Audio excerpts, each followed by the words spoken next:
Hello, good evening, and a very warm welcome to Rangers Radio.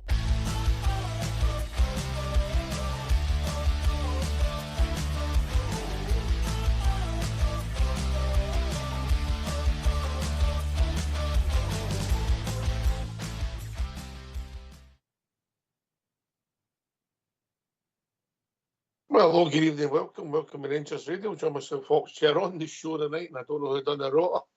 It's me and Southside. How we doing, Southside?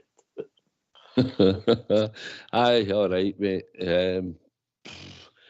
Aye, good to be on the night, I suppose. Go to do a post-mortem, it might as well be the night. Post-mortem, aye, that says a lot, mate. I think, listen, mate, we're going to get the phone lines opened right away, and I think we'll go for Pander calls tonight, mate. I'm thinking we might get a few. I'm hoping there'll be a few. Come on, What they can do is they can come in, eat, shoots and leaves, not me. Aye. Get their point across if we're going to be busy. Look, it's your show, it's your platform. So right away, let's hear from you. Why don't you give us a call on 0141 356 1972. It's your show, it's your platform. Let's hear from you.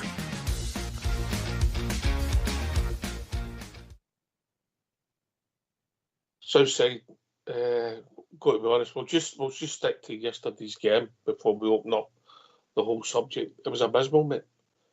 I know the conditions in the park are not conducive to good football, I get that. But the minimum you're looking for is heart and desire and a willingness to try and win. There's a way of losing the football game, and we didn't do it yesterday. We hardly threatened the goal. There was a lack of football. We couldn't do the basics. Our shapes all over the place. We're tactically naive. Our substitutions leave a lot to be desired. We're set up forward, can't control.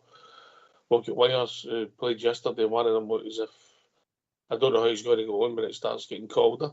The performance yesterday, I get the surface and people are not as nimble on their feet. I understand that, but you've got to deal with what you've got to deal with.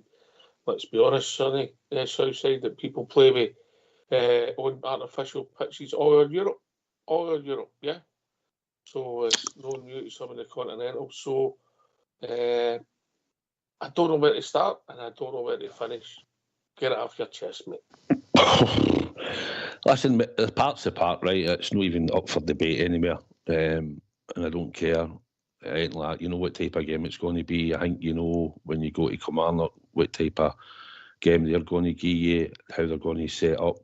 They're going to look for long throw-in, set pieces, second balls, and it's down to you when you go there to impose yourself on them. You should know what you're up against. The manager and certain players in that squad, at least 6 or 7 of them, have played there before. Just a lack of urgency.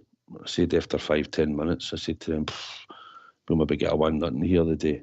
And as it turned around, it was against us. But that's what I felt after 10-15 minutes of the game. No tempo. And at times you're trying to pass the ball, it looked sticky, but it wasn't crisp enough, it wasn't quick enough, and you can keep a lot of possession if you want. Commander were quite happy probably to give that. But we created 40 yards ago, mate. 40 yards ago. Aye, and in wide areas, they're quite happy to give you the ball as well, Ox. But you're not creating it. We never really created anything whatsoever. No. And that's the thing that as the game was going on, you were just thinking, how are we going to get this? Just felt like it was just the same stuff, you know, and they were again getting so far, and then nothing coming at the end there. The 9, the 10 were atrocious, mate. Yeah. Big CT9 again. We know that the 10's got ability. We've seen that his technique can strike a ball, pass a ball, and make things happen. We know that the number 9 is an enigma, but the 2 of them were atrocious yesterday, mate. Aye. Listen, there was a lot of people knowing their game, but in the positions when you're looking for your forward players, when they receive the ball up there to go and make things happen and be involved in the game, the 2 of them were non-existent, Ox, to be honest. And that's something that if they 2 aren't functioning properly, and it's a big part of your team, because they 2 have been the two that sort of carried the team over the last 6-7 weeks when we've been winning games. They've sort of nicked goals, and Dessers has been off it now for 4 games. And Lorne's been out injured in 1, and then just coming back again and didn't do anything in the game yesterday whatsoever to influence it. But the whole team didn't, and that was the thing. The whole team didn't. It felt like a pre-season game, as if it felt like for the speed date yesterday. I mean, when you get a chance to go there, you know that you could have, first and foremost, you're going to get the 3 points. You know you've had a bit of a good fortune the day before, so you should be up for it. The players should actually be the first thing in their minds. That we need to go here straight away. Didn't look up for it. Didn't look motivated. Didn't look inspired. And there's no cohesion between the side of the park and what's happening in the park, mate. Yeah, I mean, I've had issues with the shape. No personal issues with the manager, but the way he lines up his team. And I've always felt with football managers, if you're stubborn, and it's not working, mate, it's not working, it's only going to end up one way. Aye, it will eventually, if things don't change or things don't improve. I mean, we've seen the system that he wants to stick to now, that we're stuck with, and it's the one he wants to go with. It has worked in certain games. It has worked in league games, although performances haven't been good, because even though we've scraped games in the last few weeks, like the 1-0 or a 2-0, we've not played great. It's been that system. I just don't think we've got enough players in the team that can execute the system, whether it's rightly can work or no. And we are hampered with injuries, and you look at our best 11, as you look at the team when they're fit, or the fitness that they've got now. It's probably no good enough to play that system, because we don't have 2 out-and-out wingers. We've only got 1, and he's not very fast. I think you need quick wingers in these positions, but he's intelligent in that, and he played some nice passes yesterday that created a couple of chances, but we had nobody in the middle to convert them when the ball came across the box. Aye. Listen, mate, just we digress a wee bit. Hope we get some callers in, because, I mean, we didn't create nothing. It looked as if it was going to peter out nothing each. I didn't think they threatened, and they were just happy to see out the game as a nothing each draw. They came in a wee bit in the second half and get the ball forward near the end. But we never passed the ball, mate. And look, the trouble with the 4-2-3-1, mate, if you watch, Barron comes back left or right. Diamondi's sometimes in front of him, and Lawrence is in front of him. So you have nobody left or right, mate. And that's always my concern with that system, mate. Yeah? No, in the midfield, mate. So when another team get the ball, they've either get acres or you've got no options, mate, because it's easily snuffed out. And if I can see it, I know I'm a tactical genius, but if I can see it, mate, everybody else can see it. Aye, you can see that we're short when Barron drops in, the way the team in the shape look. And it's been like that all season. When you watch other sort of teams, I've watched them with other teams that play a 4-2-3-1, and they seem to sort of fill the park in certain positions, and they shut down quicker than we do. And I don't know, when we're trying to build it for the back, I've watched it, and I can see them flood the midfield for options. So I don't know what he's going to do. I think we probably don't have that proper number 6 that he thinks that we need to get, because he's tried to sign 2 of them, and the 2 of them didn't come. 2 experienced players, Klassen and Jordan, who actually played that position, and the 2 of them chose not to come, said because of the league and whatever. So that's fair enough, but now I just think we should be playing a 4-3-3 anyway. I don't see the need to play a 4-2-3-1, but all managers stick to their style. Gerrard stuck to it. Gio changed it slightly in European nights and went to a back 5 at times. But on the whole, Gio stuck to his style at the same time. I'll cut across you, because we've been joined with our good friend Cal for South End, who always cheers us up. Aye. I'm deflated. Absolutely deflated after watching that. Oh, it was abysmal, Cal. It was abysmal. I mean, I've got a tactical change that would make us look like an attacking team. Do you know what it is? I I can guess. What? Carry on. Right, I'll tell you. When we get a kick-off, kick the ball forward instead of going our normal way back and then letting it keep there. Is that part of the problem for you, Cal, that the centre-halves have fought too much of the ball and the ball's not... Yes. You've not just got centre-halves, you've got Connor Barron back there, or Diamondi, causing all sorts of problems when Diamondi was back there. I know it was a foul against him, but it's still causing all sorts of problems. It was just a foul, wasn't it? Aye. It wasn't much of a foul, for being honest, was it?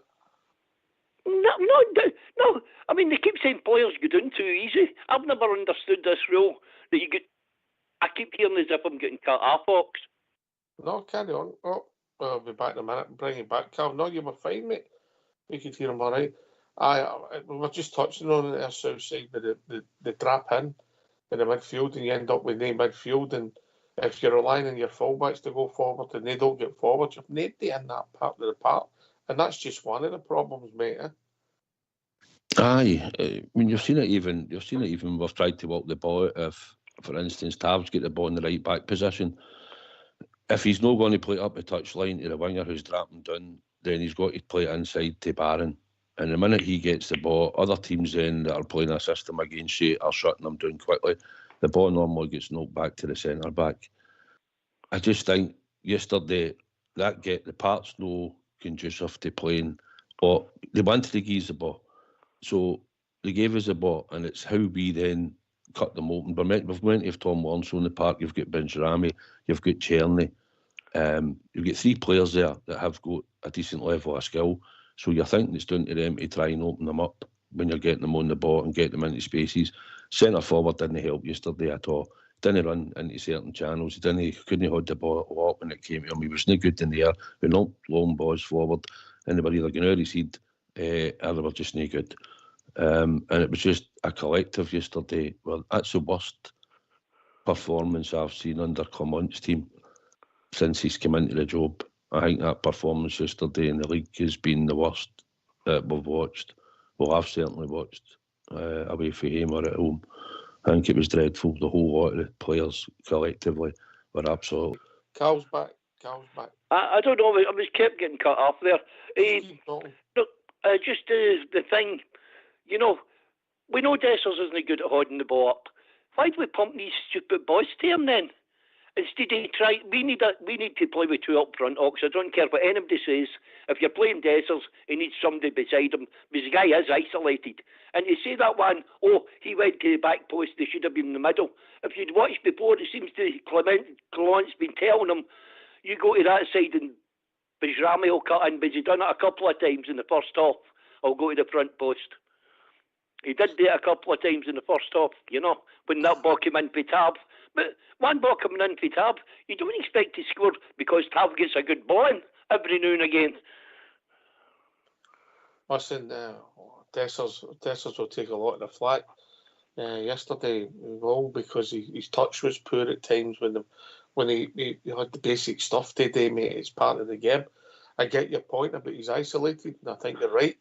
I think that's comes down to the system again. Tom Lawrence doesn't get in the box. The other two, Diamondi and Barron, let's be honest, they're not getting in the box because they're back next to the centre halves. And when we put the ball in there, he is isolated. But I'm in the Albert camp. He's just not the answer, Cal. I know he's not the answer, but he's all up go. You know what I mean? Aye. I listened to some of them yesterday. I used one of the own, you know. I went like that. God, poor Dessers. Maybe one of the guys got a psychiatrist. Because it's just a pile-on. There was plenty of other players in that team that they could pile on to. Tom Lawrence, where was he? Trying to get himself sent off. He was abysmal yesterday, south side. You're right, Carol. Listen, centre forward, Dessers isn't right. We know against Betis, against Malmo, if you remember back, right, Everton touched that night. His first touch, his wheelie half. Everton was perfect that night because that's what you get after Dessers. He'll either be good or he'll be what you get, what we got yesterday and what we've had the last couple of games. He can't command a defence. He can't help but command defenders. He'll play on the shoulder, but he's no good instinctively. And see when Tav put that ball across, honestly, I thought he'd have been making a run across the 6-yard box. I thought he had to come towards the ball. And he went to Rami made the front post. And he was at the back post. I just think... But there was a couple of times, I'm sorry, a couple of times, maybe that was instructions. And if you don't follow instructions, Clement doesn't like that. I just think he's not an instinctive striker. Right, I just don't think he's instinctive in about the box. I think he wants to play on shoulders and that, as you see the type of goals he gets, and he gets himself into positions. If he's no scoring goals for us, and Tom Lawrence is having that type of game yesterday, that's how we've been in trouble most of the last few games, because they're the two players that have pulled us out and managed to get goals, although Tierney done it when Lawrence was out. But that's the thing, we've not got a lot of goal scorers, we've not got a lot for set pieces, we never dictated play yesterday up because they let us dictate play up to the halfway line, but we couldn't get it when we got by it, and that's the frightening thing yesterday. It was poor, and it was a collective poor for every single player that took the part. I could go into a wee Tourette's thing because sometimes I do get upset, but I still think we need to play with two up front. We keep saying we've got players, we've got this. If we play football, we'll win. But I'm sorry, under Clement, we don't play football. Remember the wee rubber men football game you used to get, a tabletop one? They were attached and were on a wee spring. That's what that's like watching Rangers. Just hit the ball and hope it hits. Are you making the point that they're too much playing instruction, Carl? They freedom, is that? Yes. I think he's very rigid. I mean, I can imagine if you don't eat the chocolate seashells with Belgium, you're not getting in that team. I quite like him. Oh no, they're the worst chocolates in Belgium, Ox, honestly. I mean, I've worked in Belgium. You can go into any shop, you can pick your chocolates you want. No all the same flavour stuck with your different wee shapes. No. No, I think we need a creative player. And I don't understand what a number 6 is. A day, Jim Baxter, Davy Smith. They were number 6s for me, but I'm old. Different position, mate. Different positions, different. I know it is. I've never worked it out. Since they put different numbers on the jersey, I'm confused. I listen, when Southside's talking about a number 6, he's talking about somebody that's going to like to play from defence to attack. Southside? Aye, just that central midfielder, Carol, a Barry Ferguson. No. Just in the middle of the park. Aye. In the park, get on the ball, dictate the pace of the game, and just let the Diamonde, listen, he was, I don't know what his true position is yet. I really don't. But I know the boys looked all right in certain European games, get a bit more time and space. He runs with the ball, he wants to carry the ball. But in this system, I just don't know. Sometimes he's looking ordinary in there and he's looking a wee bit lost. And I think Connor Barron's the same. I don't think he's that deep line player to pick the ball up. I think he's that player. He's more like a wee right-sided midfielder that'll go forward or can go forward for the middle of the park or that. But I just think he's getting his game stifled as well a wee bit. And it's because I think in McClemont's idea, he wants this number 6 centre midfielder. And then it'll be a choice that either one of the two play or Diamondi gets moved slightly or one of them go on the bench at times and the number 6 comes in. I don't know, Carol. See, that it was a total nightmare of a performance from start to finish yesterday. The only decent thing about the game yesterday was the Rangers support. The support were magnificent again, I must admit. I'm sitting in here watching it in the house myself yesterday, and you go like that. God, the boys put in. I mean, they're paying money to watch absolute. I wouldn't even go and watch if I had a wee boy. I wouldn't even go and watch that sort of football for a wee boys team. I think it's disgusting. But what's happened to your club, I don't know. It's really. I'm deflated after that. But then again, you've got Chris Boyd, a man that should really never have to criticise anybody when he came back to Rangers. Remember when he went away and then he came back when we were doing the leagues? He done absolutely nothing. So I think that guy should now and again just shut his trap. I know he gets paid to open it, but I think he's one of my positive media men. I think he shoots for the hip, Chris, and pretty honest. And I think he's one of those. There's criticism and there's criticism. He's doing it because you're getting paid to do it, obviously. I mean, he's upset. Ain't we all? Nah, I know, mate, I know. Right, I better go and let somebody else on, Ox. But nice talking to you, because I'm in here myself, as my missus is in hospital again after we came back from Glasgow. I'm just sick of it. She was upset yesterday when I went into I phoned up in the morning and says, okay, I'll not be up till later because I'm watching the game. And she looked at my face and she went, we got beat, didn't we? There you are. Right, I'll talk to you maybe later in the week before the whatever game it is. What happened? You weren't on yesterday morning. You were on for 7 seconds. No, there was a few people at the game. There was a couple of people working.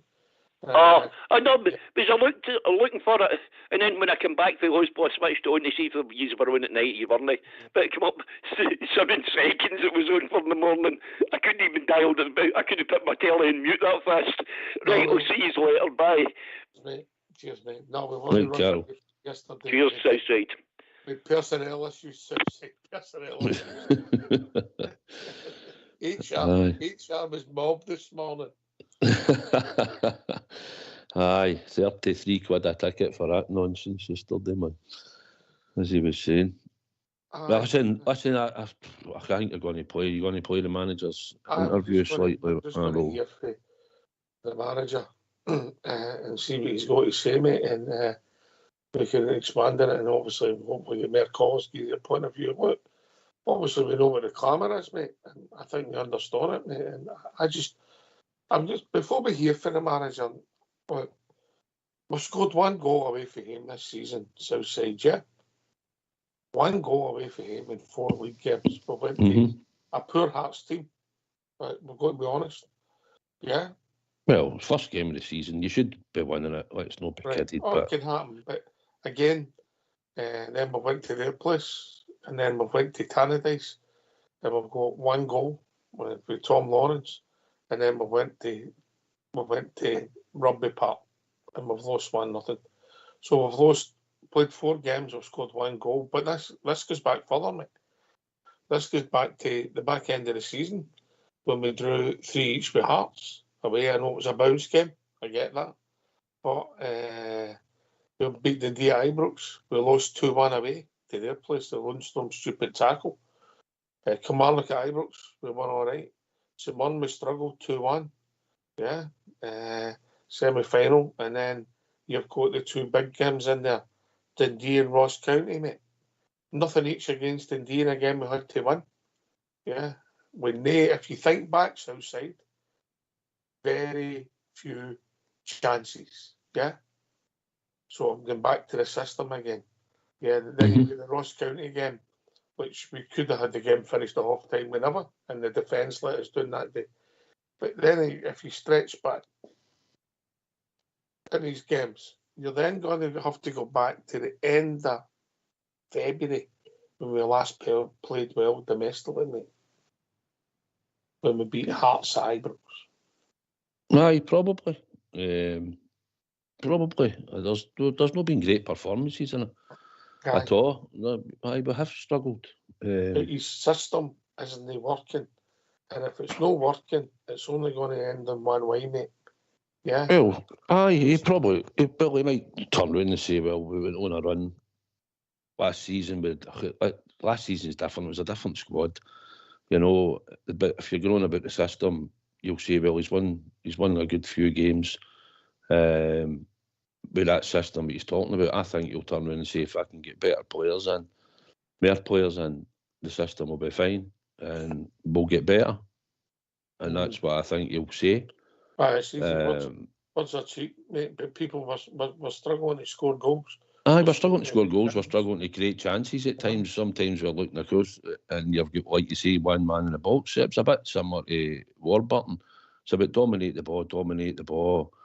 You can dominate the ball in games, that's fine. But up here, you need to get the ball forward, up the park, and get the ball in the net. Aye, we get it back easier here, or we usually do in Scotland, because other teams don't hold the ball long enough, and it's that type of league. In Europe, when you give the ball away, it's a lot harder to get it back. So I get you've got to transition, and I think with Gio and Gerrard and Up with A2, I think we done well in Europe. I think we done that side of it. In Scotland, it took Gerrard a while for us to get going and make sure we were starting to get a bit robust, a bit of physicality into the team, and then we managed to get the league done and win it. In Gio, I think similar. I just think at times we weren't physical enough in this type of league. I think Stevie's mentioned it before, and I think we need a bit more physicality. I mean, I looked at the team yesterday, and I was looking through it. It's the same team every week, but I do get a bit of physicality. I still get it. If you move the ball quick, you don't need to have hundreds of physicality. You can have a good players move the ball quick and get about the park, and you can take that physicality away against teams coming at you. But I do think we need a bit more, and I think when your centre forward's not playing well, your number 10's not playing well, it doesn't matter what system you've got. It's not going to help your team. Your two major positions down that aren't contributing in the team, and that's a big part of when you go forward. You've got to be creating chances and putting them away. We didn't create nothing at all yesterday, not even a real half chance, to be honest. Did we? The one I hit the bar, mate. The one I hit the bar and proper arguably should have put it in, and then he gets injured and goes off for the third time in his short Rangers career. Listen, we're going to hear from the gaffer, and then we'll get some callers coming in. So let's hear from Philip Clement. Philippe, can I just get your thoughts on those 90 minutes today? That it's a very disappointing one, of course, with the results. First half was imbalanced. It's a difficult team to open up because they work really hard, and the pitch makes it also more difficult because it goes faster. You need to be even more precise than on a grass pitch to find some space. Second half we did better, and the moment you're pushing, you're getting the chances. Also, you hit the crossbar. You have several corners. You have these moments. You get a goal against that we cannot concede with one ball behind the defense. So at least you need to keep the zero then at the end of the game, but still going to score the goal. What we were doing, and with one ball in the back of the defense, you lose the 3 points. So that's disappointing. Was it a case of just not being able to take those chances as well that fell before that goal? Yeah, of course. If you score the first goal, it's a different game. But we need to do that. We need to score them. And in general, our level was today not at the same level as the last couple of weeks, and no excuses about pitches or whatever. So we need to step up the next couple of games. Yeah, why do you think that was? Is there anything that you can put your finger on for that? No, it's a hard battle. It's a difficult place to come and to beat them. So all respect to Kilmarnock that they made it a really hard fight.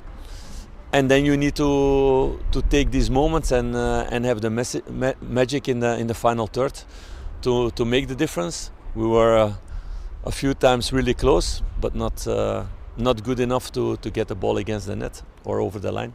So yeah, it's now picking up the pieces to take lessons out of this game and to be ready for Thursday.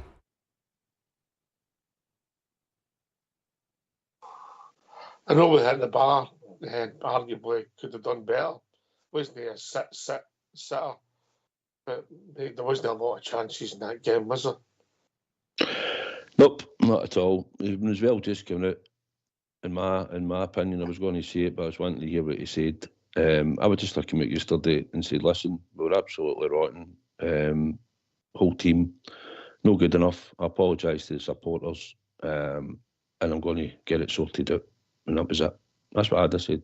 Instead of going on about the pitch or this or that or conditions, and we won this or we had a couple of chances and we done this. Just we were rotten. And you can't hide it. Everybody that watched it yesterday will say the same thing. So no point in trying to sugarcoat it. He's whatever he said. Even the guy on Strictly Come Dancing, the boys blind, knows we were rotten yesterday, mate, with the greatest of respect to him. That's how poor we were, mate. Yeah. Aye, terrible. It's like I said, I think it's the worst I've seen us actually collectively as a team. And even if we'd got the draw yesterday, I would still have thought the same. It was a really, really bad and poor performance.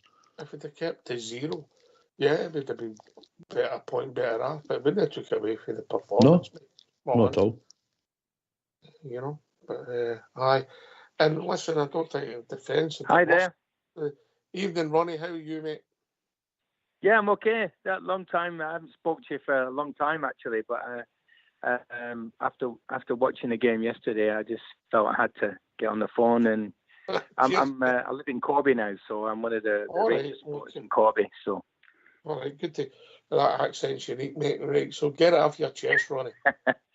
No, I all the years I'm coming up to 60 now, and I've supported Rangers from the young age of 6 years old. When my dad took me to Ibrox, and my son, who's now 22, he's a big die-hard Rangers supporter, and he was watching a game live yesterday up in Preston, and I was down here, and he was sending me text messages every 2 minutes. I was down in London, and he was so upset. And I would say, all the years I've supported Rangers, I've never been an advocate of sacking a manager or, giving people the chance. But in all the years I've seen, we've all watched bad games of football and the rest of it. But I have to say, I just don't see, where we're going as a team. We just play as individuals, and if we're lucky, when some individuals play well, we manage to score or we win a game. But as a team collectively, we're just non-existent, and I just don't know where the future lies. And this is a sad time at the moment for my football club. It's hard to disagree with any of that, Ronnie. Are we improving? No. Is the football getting better? No. Is there a way of losing a game of football? There is. You can play well and still lose, but that wasn't it yesterday. Southside, help Ronnie out, mate. I wish I could, Ronnie. Listen, we're always going to have. Listen, we're trying to rebuild. He's trying to rebuild, right? And I'm not trying to stick excuses. I'm trying to. Because Ox will tell you, when I spoke to him yesterday, I had a lot to say, didn't I, Ox? And that comes in with emotion of coming away from the game. Just, I never spoke for about 10 minutes.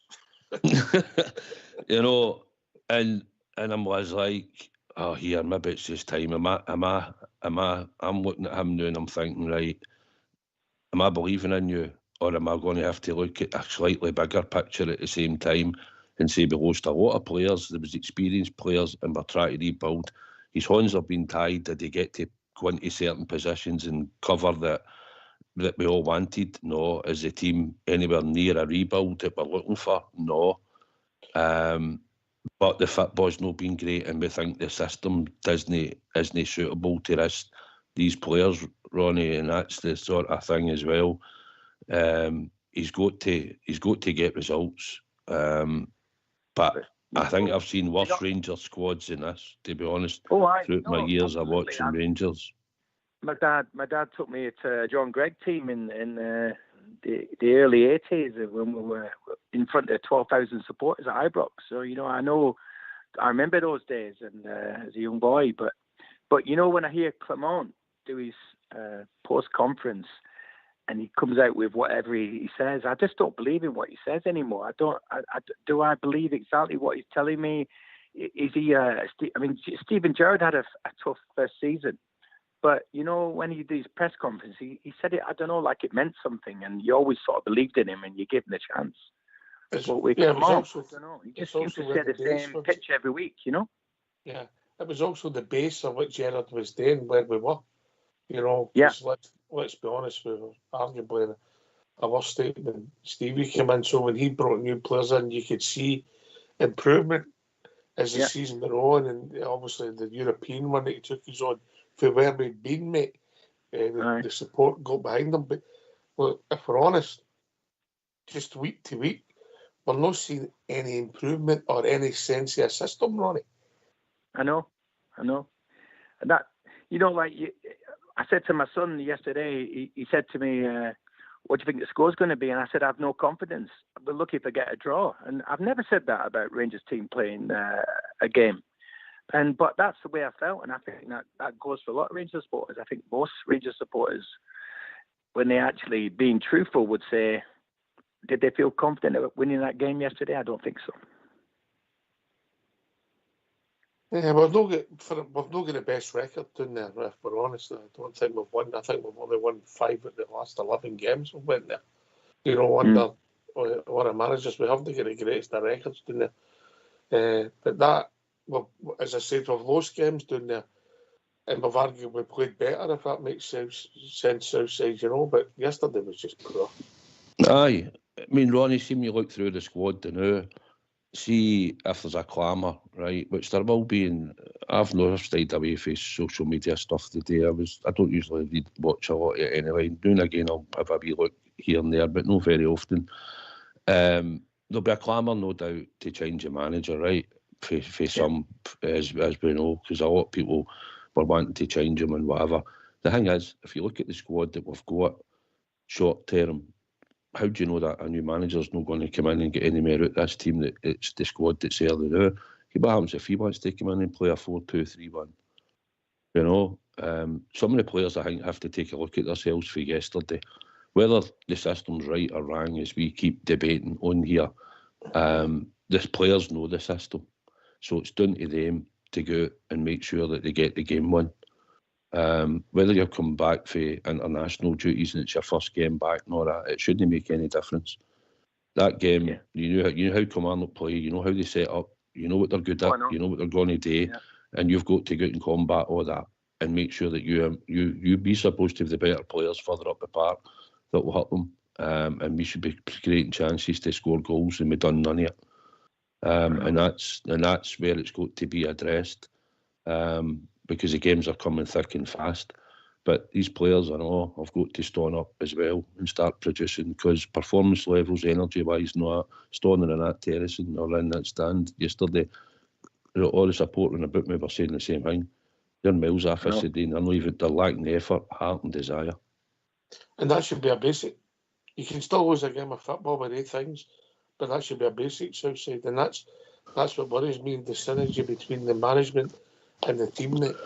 If you can't get them up, we played a couple of pivotal games, and this, I'm not saying yesterday was pivotal because we are where we are, and I'll bring Ronnie in, but when we lost to Motherwell at Ibrox and made a chance to go 8 points clear in the league, and made a chance to close the gap, it's ended up 6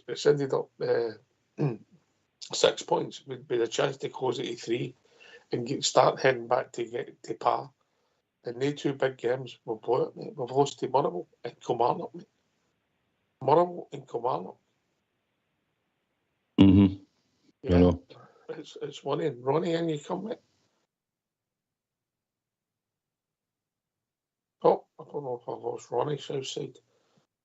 I think you could tell yesterday when the final whistle went, and the players had to come up to the halfway line. They were sort of mingling about, and I think they were looking to see what's happening, what we're going to do. And eventually they came out, and they got what they got for the stand. The only player that sort of got a cheer or a clap to a point out them all, to me, it looked like Connor Barron when he sort of appeared from behind and sort of stood out a wee bit. I couldn't understand why he got took off, and I'm not offended him. I didn't think he was brilliant yesterday, but he was better than Diamondi. Maybe it's to conserve his energy levels for Thursday night coming up, and he's going to be playing a pivotal part in the midfield, and maybe it's just to give him a bit of rest time, maybe get Raskin on and get minutes into him if he's got a part to play going forward, maybe on Thursday night. I'd no problem with Raskin coming on, mate, but I think if I watched that game yesterday, I thought Diamondi they 2 was poorer. Anyway, we've been joined by Robert. Evening, Robert. Hi, evening, Oxtear, Southside and Ronnie. Coxtear, I'm trying to keep myself calm here. I'm absolutely deflated, absolutely heartbroken. Like you, Southside, I was down there watching that shambles yesterday, and I'm sorry. We have went back the way. We have digressed under this manager. We have certainly went back the way. You see, Kilmarnock's a big physical team, right? You read physical players in that bench, i.e. Balogun, i.e. Casavero. Now, I know eventually they come on. Balogun only got on because he proper got injured. Proper, who get bullied, who, in my opinions, know any better than Ben Davis, and that's saying something, right? That's what I'm thinking, right? I know Casemiro didn't come out to play them offside, and that's how they get the goal. But the boy was only on the park, so I'm not blaming him. We've got physical players in our squad, like they too, like D. John Sterling. Was he really injured yesterday? I wonder. I question that. And he'll not play them. He will not play them. He sticks with the exact same players, the exact same system. He does not want to change. He's taking us back to the Oxtail. That's the way I'm feeling. I'm going to ask you something, Robert. I'll ask you an honest question here, right? You mentioned Casemiro. And really, it's not started a game since he was man of the match in Malmo. That's a puzzle to me, mate. Oxtail, exactly. The big boy seemingly was man of the match for Holland under 21s last week during the week. He got 2 assists.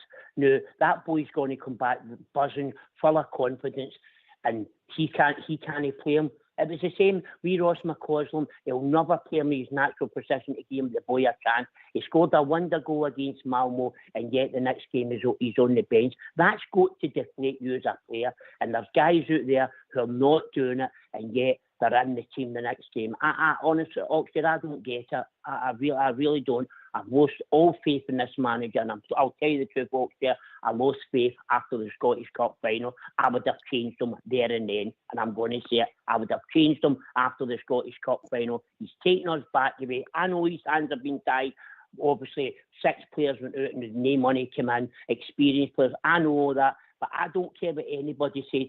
He spent, £14 million with Time Barron's money, with Piper Barron up there. About £15 million he spent, and we have not improved at all. He should be able to set a team up there to make us hard to beat, and he's leaving with full backs exposed. He's leaving nothing in midfield, and I don't get it. Oxford, I'll be honest, I don't think he's brought in any quality at all. There you are. So, I missed your last comment there, Robert.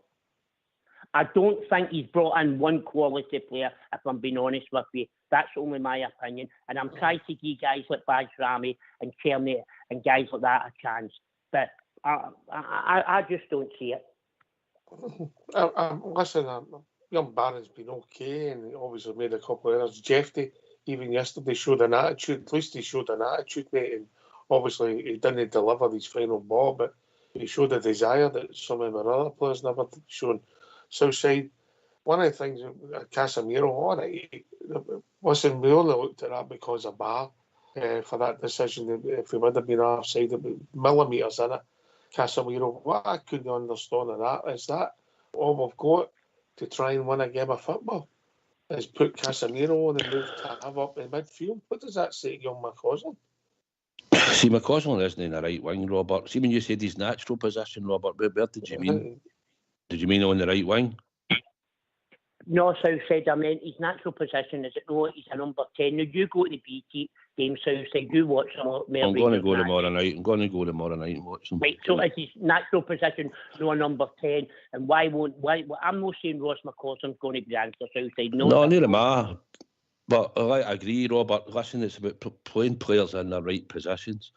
And to get in the team and what we've done at the time, we had to go out play wide right. And listen, Walter Smith played players wide left and right at times in his day, and so did other managers in the past to get them in the team at times. But for me, going forward, when you look at Tom Lawrence, who I don't think will have a long-term future, I'm not saying the wee man's the answer. I know Barjami will be your number 10 probably, but at the moment when you don't have a left winger in the moment because Cortez is out, we don't have a genuine left winger, then for me, Ross McCausland, if he wasn't starting and he's coming on, he goes straight into the number 10 position, and he goes, because he reminds me, Robert, when I was watching him in the B team games, and I know it's a big step up, but the one thing the boys got is direct, and you'll get more at him in the middle of that park going forward with the ball than you do out in the wing, and you'll certainly get as much out on the left hand side. He played the 10 role, and he just reminded me of Ian Duran, ran in a straight line and committed players. And that's what I used to think when I watched him. But the manager, for whatever reason, isn't he? I'm going to try and ask the manager questions at the AGM regarding things if I can.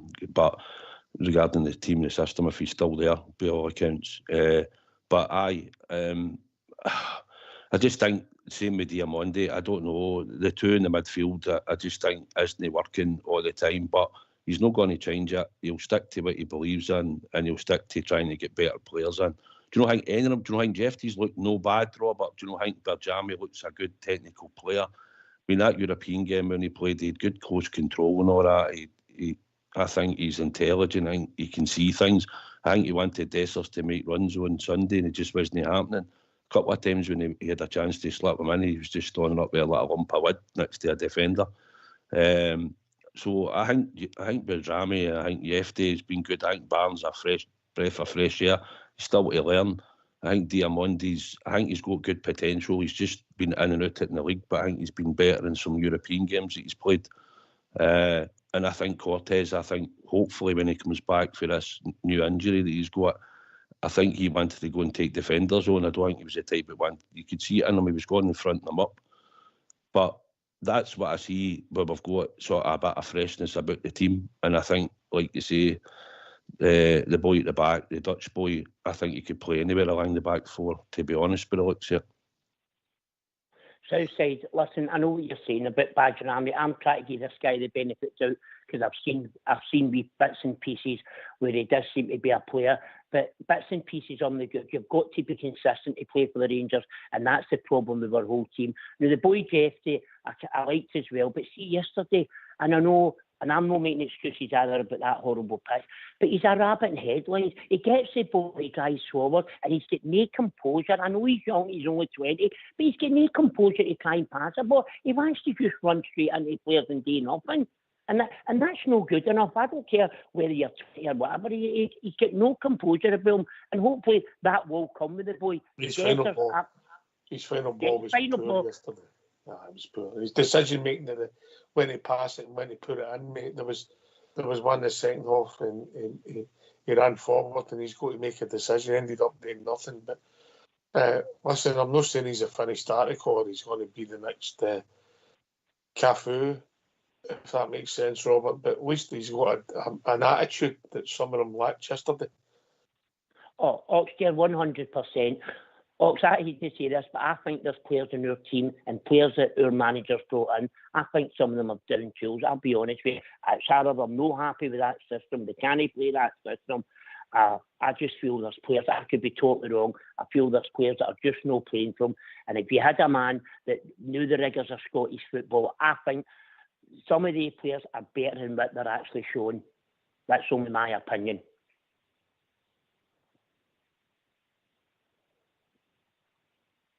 If Robert's right, and that is the case, Southside, that's the traditional statement of saying you've lost the dressing room. And that only goes one way, Southside, doesn't it? Well, aye, it would. But I would like to think the players that he brought in is the players that would want to go out and play for him. It's like I say, Robert, it's the reaction to that whole performance yesterday, and it was disgusting, mate. I know it was absolutely disgusting. And then you get this, everything gets questioned. It's about reaction now. And if we're honest, Robert, if you were going to pick a team for like Thursday and you're looking at the next two games, if you're going to pick your strongest team, then if you're going to add in the big Nana, you're putting them in a fullback position, aren't you? You're no really strengthening the number 9 position because he's been rotten for 4 games now, and Ignamani hasn't got the presence of that he's got. And I don't think he'd occupy defenders. And that's what we're lacking. We're lacking is if Dessers plays up and he's no scoring or no contributing, then we're really struggling because Tom Lawrence is the only one that's been pulling us out and getting a goal here or there. And after that performance on Sunday, would you want to play him on Thursday? You know? No, Southside, it's sad to say, a club the stature, the size of Glasgow Rangers Football Club, and I will say it, we have not got one striker in our team. I don't care when he comes back. Danilo missed sitters when he played in our team. I know he got a couple of bad injuries. I don't think he'll make it Southside. I genuinely believe we have not got a striker, and we need to try in January to get at least two in our team. That's what we need to go for. Hello. We'll be joined by Tommy. Evening, Tommy. Hello, Ox. Evening, Southside. How we doing, mate? Yeah, well, how you doing, Tommy? Yeah, good, mate. Good. Listen to what people are saying there, Ox. It's true. There's not a lot more you can actually add to what people are saying. I'm with Southside. I think he's lost the dressing room, Ox. I think he's lost it. I'm struggling to disagree with that, mate. I'm struggling to put up an argument. But I mean, I listened to all he did, the press conferences he came out with, and it's all the same. The press conference, and even the reporters are asking the same questions. He can't give a straight answer, sometimes. You think, that can't be right. There's just something no right. I mean, I know the guy asked him yesterday about the situation with the CEO and the board because the fans put the banner up, and he didn't want to answer that. And sometimes that's right because that's not his domain. But there's something no right, Ox. Somewhere along the line, there's something no right within the club.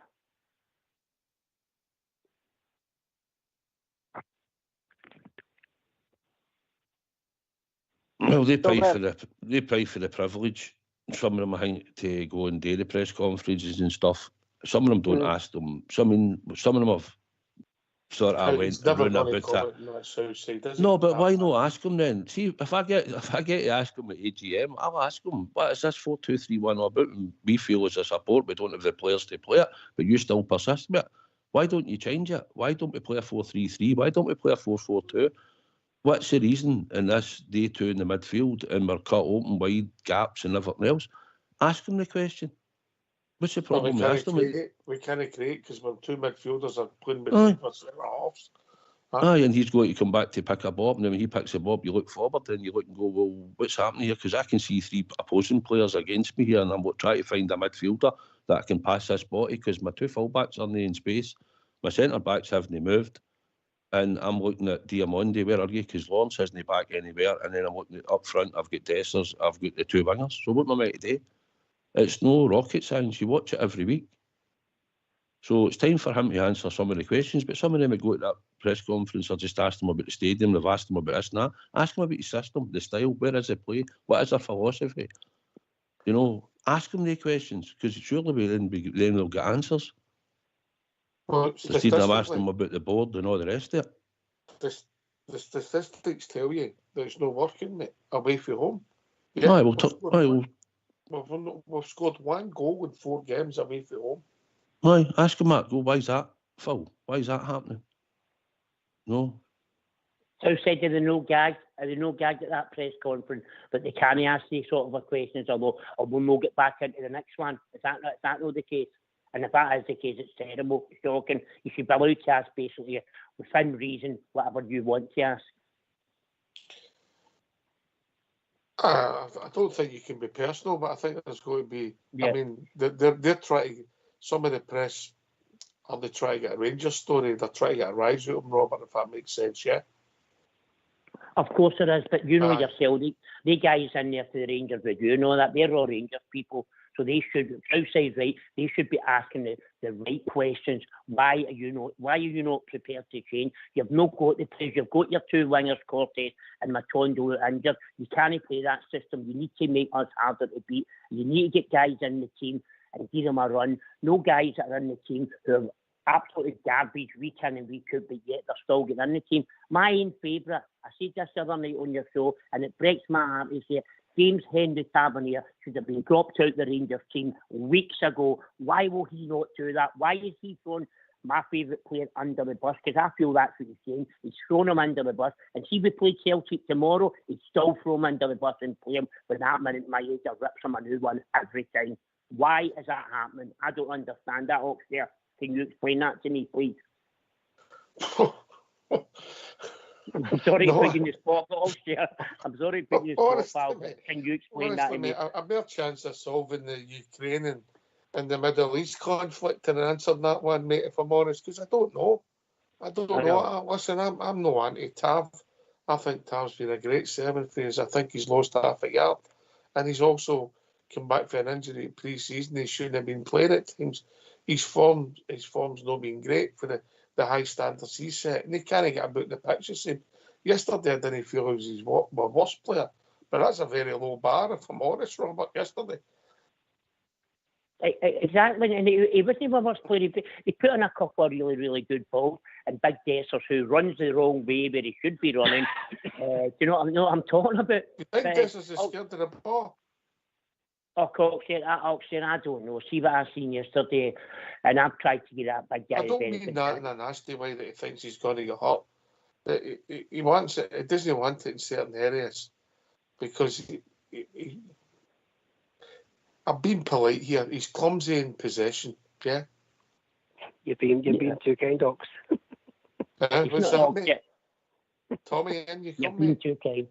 I just think you're being very kind there, Ox. You're being very kind. Aye, I'm trying to be polite.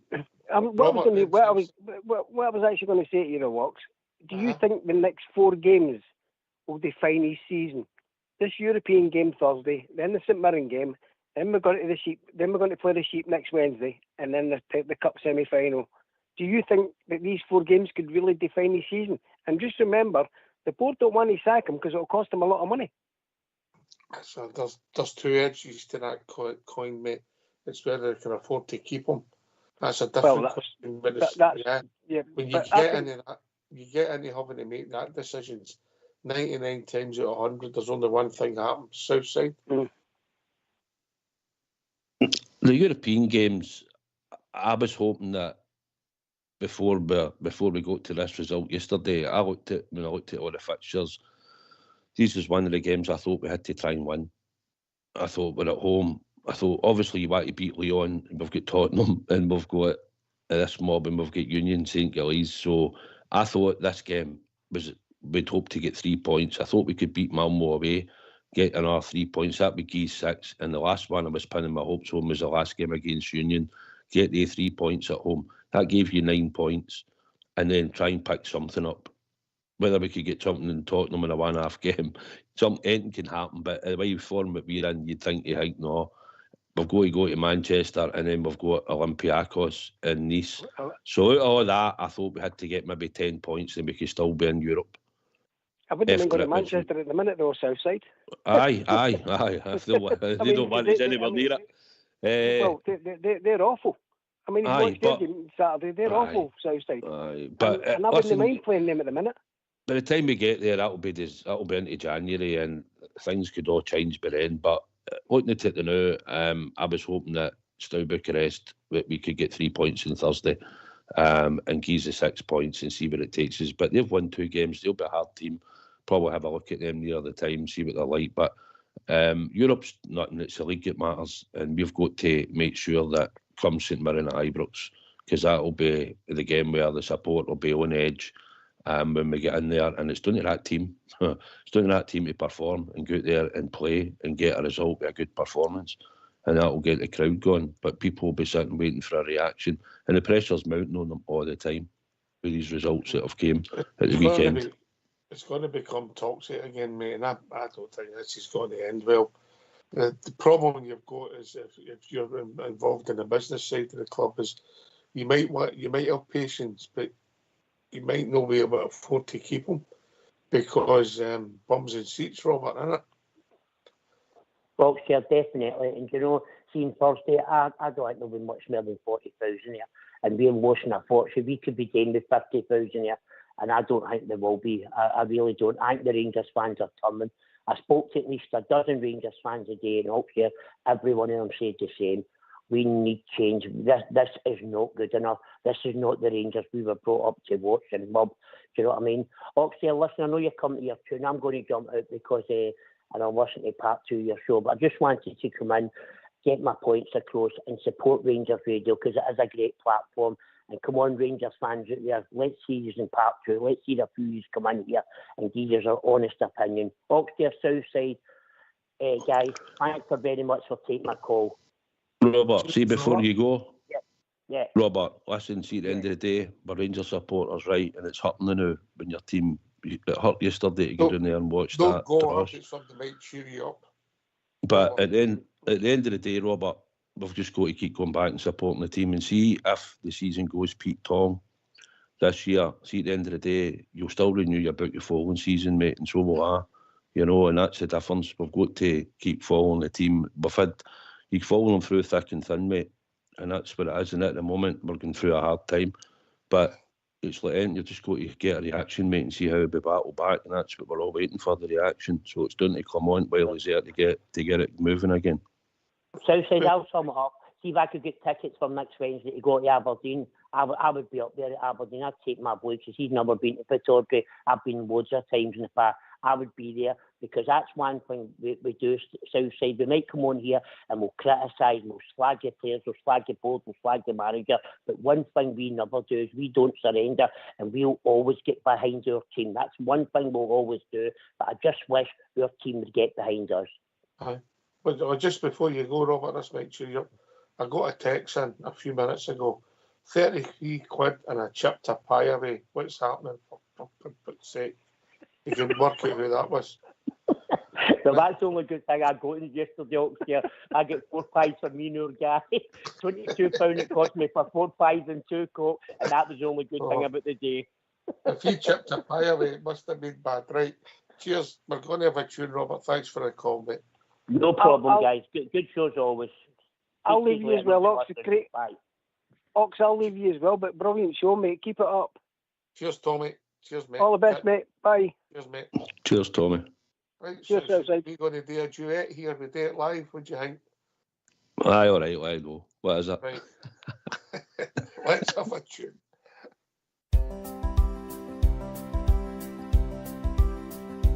Ever since I recall, I have followed football, and ingrained in my heart are the Rangers FC. Through good and the bad, times of happy or sad, it will always be Rangers for me. For when I was a lad, I was led by the hand down the Paisley Road West. I will never forget that beautiful sight of the red, blue and white. From that day I'd be Rangers for life.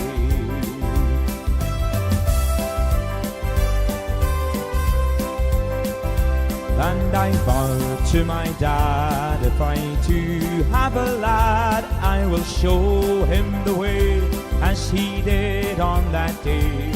So now here I stand with young Lyle by the hand, after walking down Paisley Road West. For when I was a lad, I was led by the hand down the Paisley Road West. I will never forget that beautiful sight of the red, blue and white. From that day I'd be Rangers for life.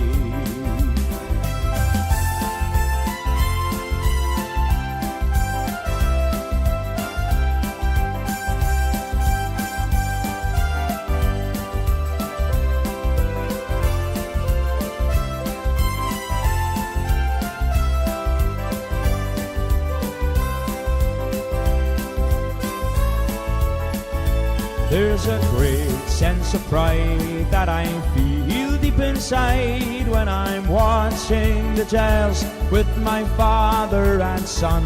And it's sure safe to say, at the end of the game, win or lose, we will all follow on.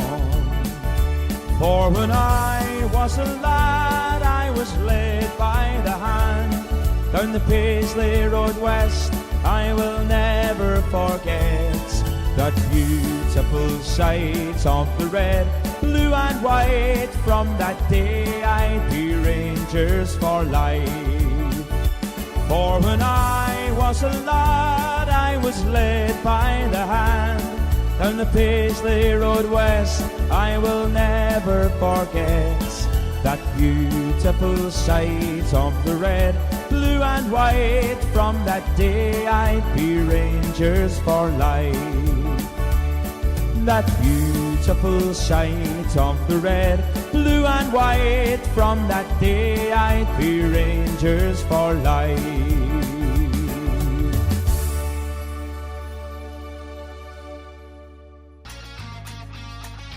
Why don't you give us a call on 0141 356 1972. It's your show, it's your platform. Let's hear from you.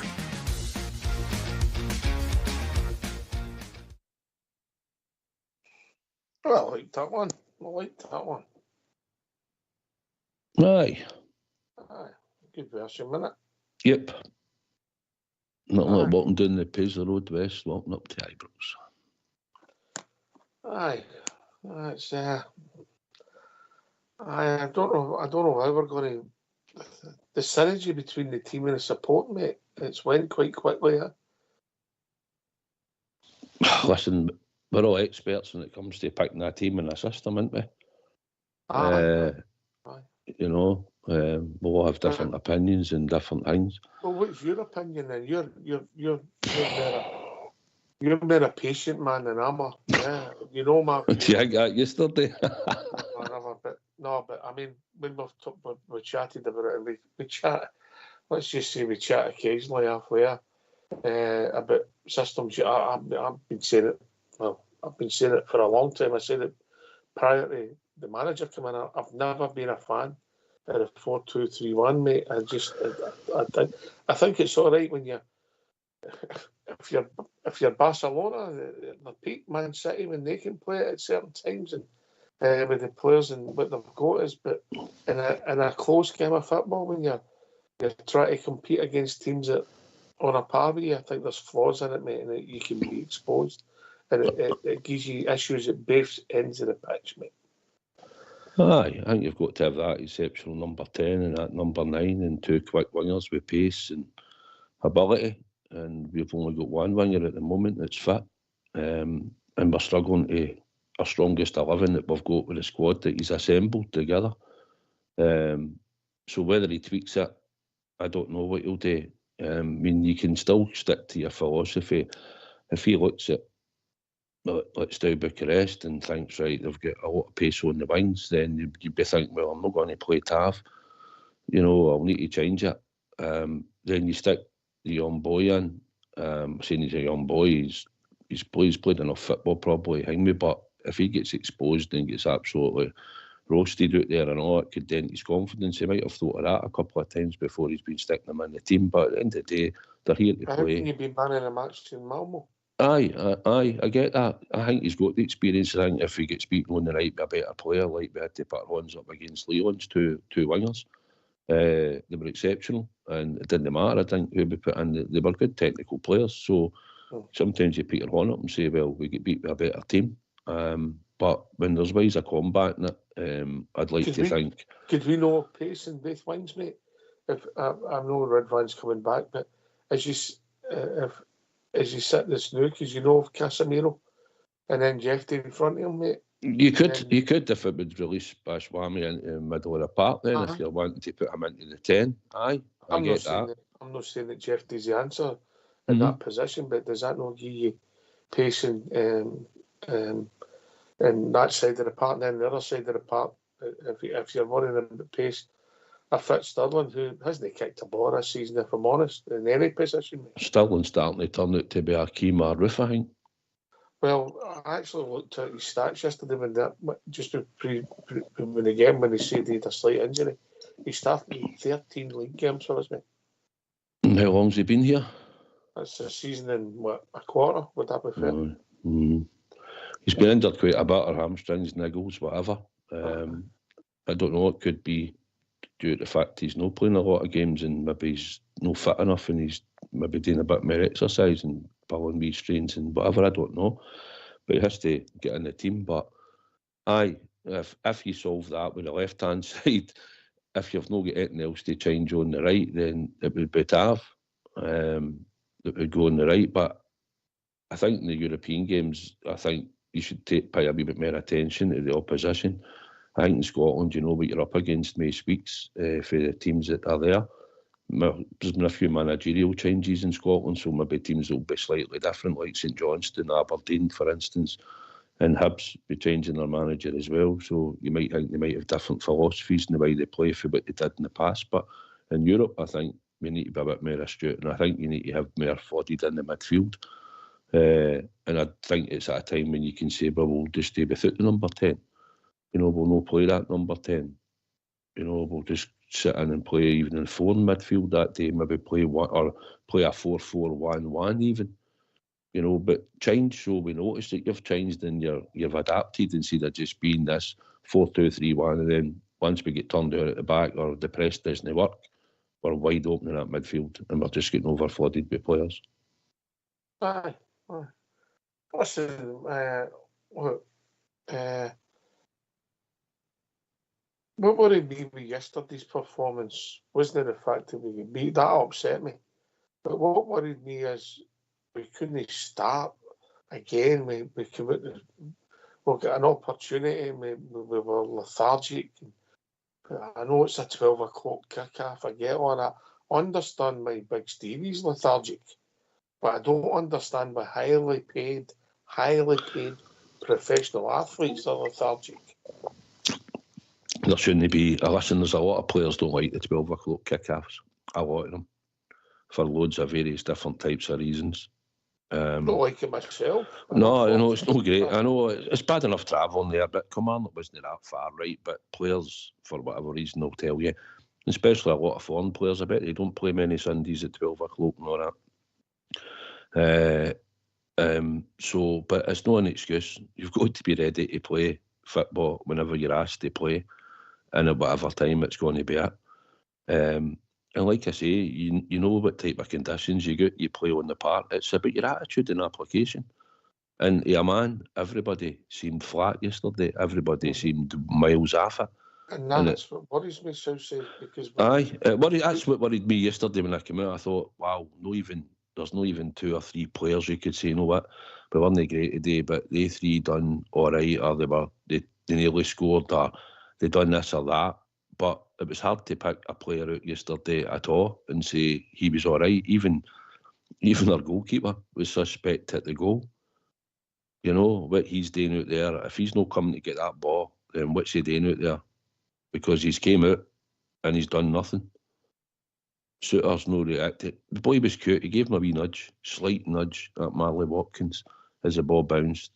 And then you see our goalkeeper out in no man's land. And he hardly even kicks the ball. He doesn't even hit off a shooter's leg. That's how it bounced through. You know, so it was a pathetic goal to lose, but it was just. But even if we had near lost that goal, mate, we should have still been having the same conversations, because that wouldn't have taken away for how bad the performance was, mate. No, but we've seen performances like this in the past for Rangers teams, not just this squad for yesterday. Aye. You know. 4 away games, mate. One goal. Aye, you wouldn't think many Rangers teams. I'd love to see the last time it would have run like that. 8 away games, mate. The only one we won is St Mirren away. The last 8 away games. Mm-hmm. Do you maybe think you're a jinx? What's that? Do you maybe think you're a jinx? They can start giving me refunds if they want. I'll save a few quid. I'll gladly stay away. No. If we get back to winning. Did you realise it? Listen, no. I know. Did you realise it was as bad as that? 8 away games. No, yeah. But you're getting into last season, aren't you? Aye, 4-4, mate. That's what I've done. Well, there was an implosion winter. Like you're using. Dundee and Ross County will be in that. Innit? You make it 9, mate. It's even worse. Aye, 1 in 9. Aye, because you have to create chances, and we need a goal scorer up the park that's functioning. And when your number 9 doesn't score in 4 games, or doesn't even look like scoring in 4 games, and he's a guy that normally his moments that got his goals at the start of the season, he had 7 and 9 or something at one point. We were saying that the stat was if he scored a couple of goals in the next few games, his goal scoring record would have been better than Jermaine Defoe. I'm just going to check if he scored against. But like you say, he stopped scoring, and that's what's got us as well. We've not got much else, and I just think we need better players and more players. And see, when you're going to do a rebuild, right? Did we honestly think, with the amount of players that left and the amount of players that we got in, and the ones when you look at who's been available, who's been injured, who's took an injury, are you really believing that the team's going to go most of this season and not get defeated here or there? When you're trying to do a rebuild and you know the team's not strong enough yet for the amount of players that we could only get in at the time, because some took longer to go than others, and others nobody really showed much appetite to come and get them. did you really believe that a team for Aberdeen, where they finished last year, a couple of players come in and they can get organised, mate, and go on a run? Aye, they're on a run at the moment. Aye, they're on a run, and that's what people's going to judge as well. I get that. But that's what they're doing now. I'm not judging Aberdeen. I'm not into it. I really wasn't really interested. But I get what you're saying. They finished bottom 6 last year in Scotland, and they brought a manager in the boat. Maybe, I don't know. Maybe, I don't know, but they brought in 4 or 5 players. They might have brought in more than that. I've got no idea. Right, and they're doing all right at the moment. I get that. But are you going to compare Aberdeen to Rangers? No, not at all. But what I'm saying is, if you get organised and all that, and you get a system that works, and you change your horses for courses, mate, you can be in a different place. Anyway, we've been joined by Andra. Evening, Andra. Good evening, chaps. All right, Andy, how you doing, pal? Not good. I'm absolutely distraught, like thousands of others here. They're killing this team. They're killing us. There's nothing there at all. There's no heart or will to play for the team. The only thing we've got now is a badge and the colours. The rest is gone. And that's breaking my heart, honestly. I cannot understand. We can't keep him. Now, I know it's going to cost us money. This guy has had a year. His teams every week come out the following week or worse than the week before. This has been going on since pre-season. We are not getting any better. I don't even think the guy knows what he's saying to the press half the time. He's lost. They've got a look about him that he doesn't want to be there. He talks absolutely. We must do better. We must cut out these silly mistakes, all that kind of stuff. I'm sick of hearing it. I don't watch him now. The only time I hear him is when you guys play it on the radio. He's destroying us. He's got no idea, right? They're these players now. I don't think they players, like the guys just said earlier on, actually believe in him. And if that's the case, when you've only brought him through the door and they don't believe in him, we really have got a problem. Turney, he's a lonely player. He can't get past a man. 9 times out of 10, he shapes to move. He loses the ball. The guy just takes it off him. The jetty guy runs. I'm sure he's telling his brother. He cannot defend. It's garbage, Barani. I don't rate him at all. Now, I know I get set off on here for jumping off quick. I don't think he's a good player at all. I don't think anybody. Connor's given us the heart. Butland's lost his way a wee bit. In fact, a lot at times. He was culpable for the goal as well, in my opinion. You could see that happening. Said to Shuggs on Saturday, we said it right. There you go, with a chance. They're only on this week alone with a chance to make that league look better. Get the 2 points. It looks like 3 points. That's what it had been. Had it looked a wee bit better. 6 points already. We've won 9 in about 18 league games from last season. That's not improvement. That's going back a ways. These players are destroying us. They're destroying me. They're absolutely killing me inside there. The things that we've been through to follow this team, we stuck by them. The amount of times from 7-year-old running away, following this mob, to see this with no heart, no passion, unbelievable stuff. It's killing us. It's not just me out there. There's thousands. And that manager, he's lost. Them fans will determine him. Never mind what board or not board's there at the moment. They will get rid of him. He's no good. He hasn't got a clue. We're not right for him, and he's not right for us. That's a fact now. We keep having dud managers. We should have possibly tried and stayed with Gio, right? But we keep bringing in dud managers. You've got a dud board up there that are making these decisions. They're making them. They're bringing these managers in time and time again. There's no guarantee that any of them will work. Oh, come on. It's blatantly obvious here now. We tried this foreign stuff for years. It ain't working.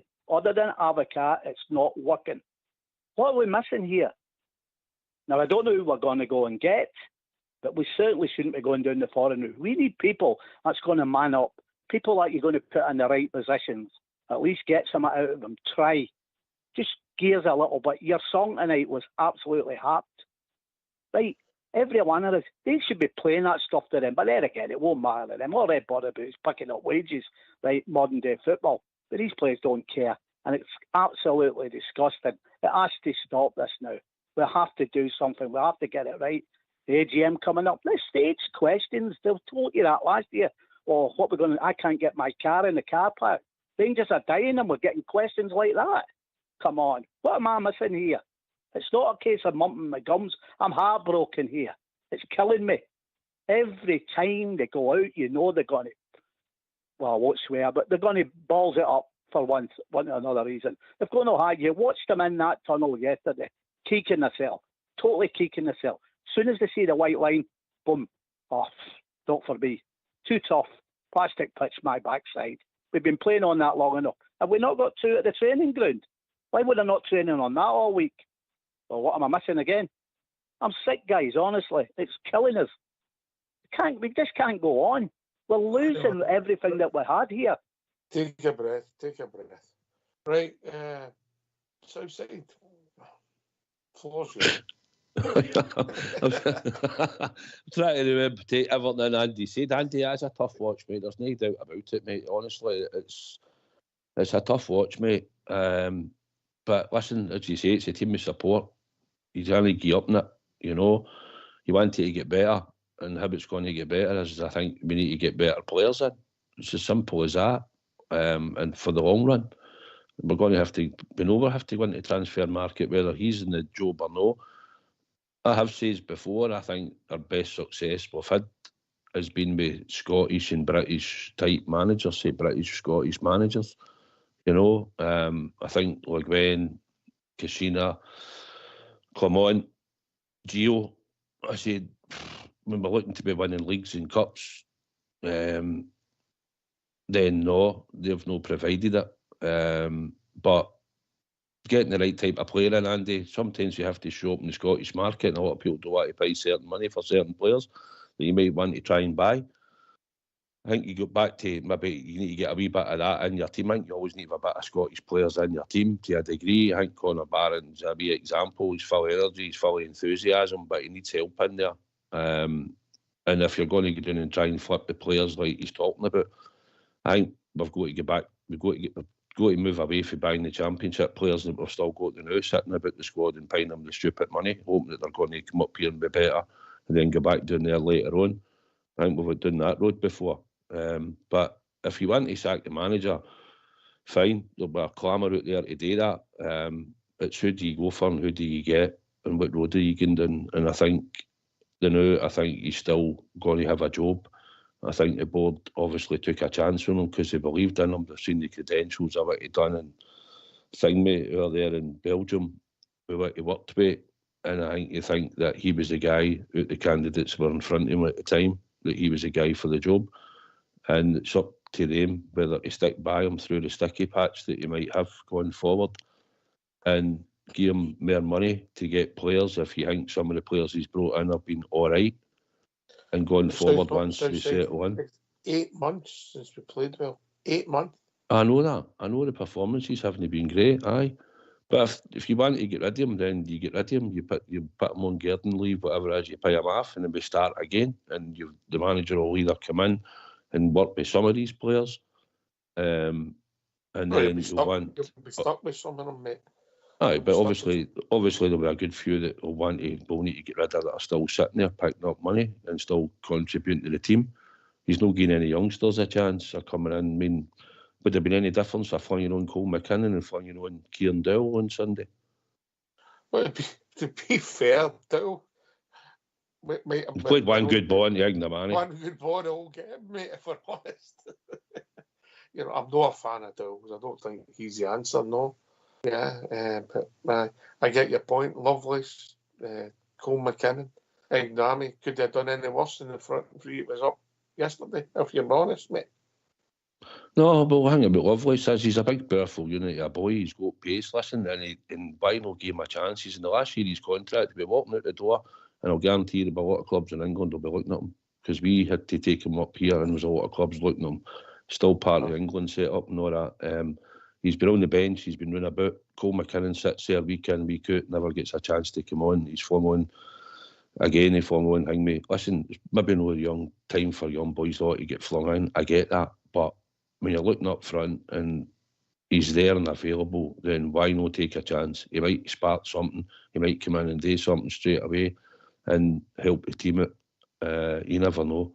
But now it's just looking a bit stale, and it's about creating chances, Andy, getting balls across and look like we're scoring.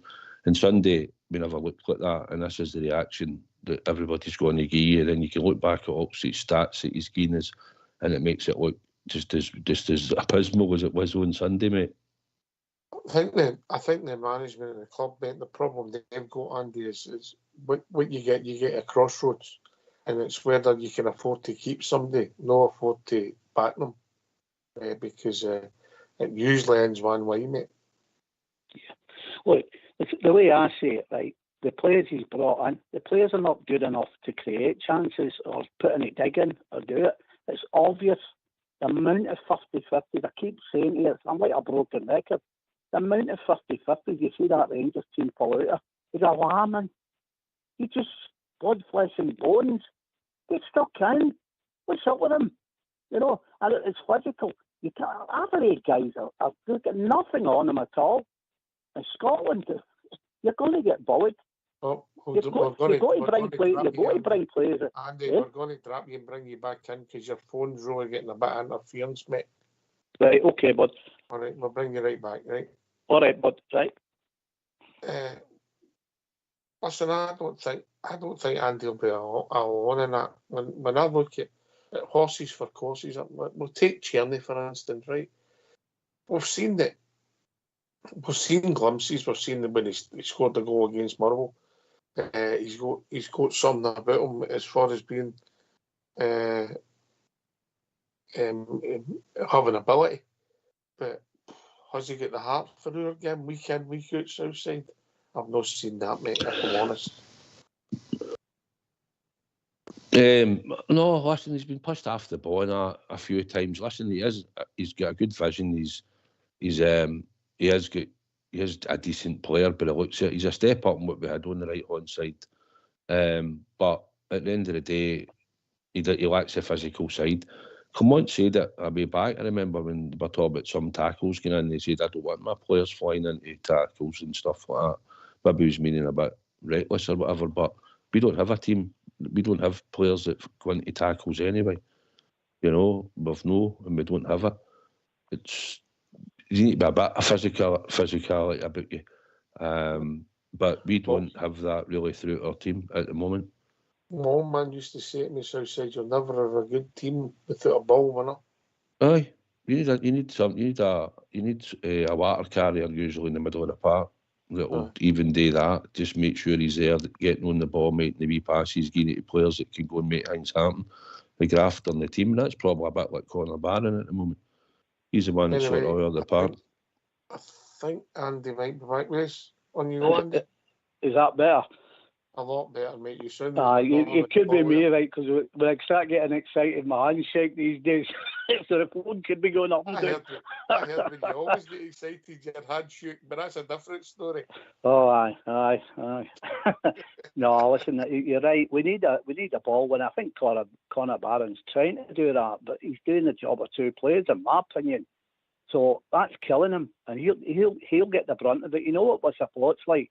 Anybody that's Scottish, well, we won't touch them in Scotland. There's got to be some out there that are good enough to come into Rangers, get it, and give you the hat.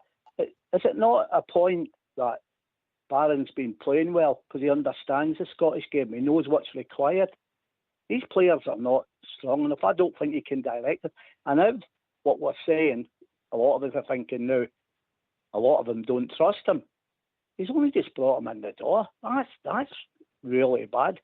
So I don't want to be sacking managers all the time. But if you keep bringing in done managers that can't understand Scottish football, will not adapt to Scottish football, then it's a recipe for disaster. It's like you said earlier on, is can we afford to keep him here now? The fans are really turning against him. We're falling out amongst ourselves. That's a fact now. Anybody that says it isn't a kid in the cell. You know, you can't have an opinion half of the time now. People are telling you you're not a Rangers fan, this, that and the other. I'm a Rangers fan, all right. I'll die a Rangers fan, born a Rangers fan. I'll never desert them. But I'm just sick and tired of seeing what we're all seeing. We've got see what happens after time. Tell the truth. People don't like the truth, but that's what life's all about. If we were all a lot more truthful and accepted it, the world would be a better place. But no, you can't say this, say that. You're not a Rangers fan. It breaks my heart to be saying this about Rangers. I've lived down here a lot of years. Got into many rammies and battles over and saying Scottish football's this, that and the other. Your team's this. But I've got what am I arguing? I've got nothing to stick to or go at these people now that are having a go at me. But I'll still be there.